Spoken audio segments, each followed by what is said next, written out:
les rendements réels, donc après inflation, sont redevenus positifs.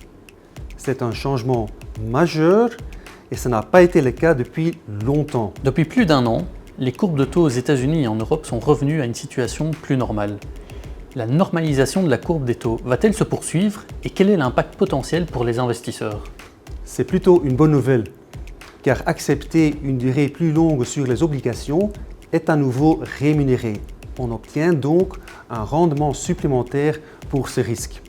Autre bonne nouvelle, c'est que les rendements réels, donc après inflation, sont redevenus positifs. C'est un changement majeur et ça n'a pas été le cas depuis longtemps.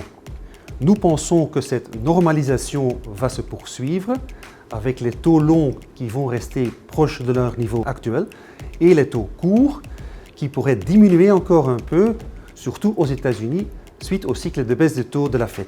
À quels éléments un investisseur doit-il prêter attention s'il souhaite investir dans des obligations? Bien que les écarts de rendement soient historiquement bas, c'est-à-dire que la prime de risque est assez maigre, nous recommandons malgré tout de privilégier les obligations d'entreprise, de préférence avec de plus longues durées.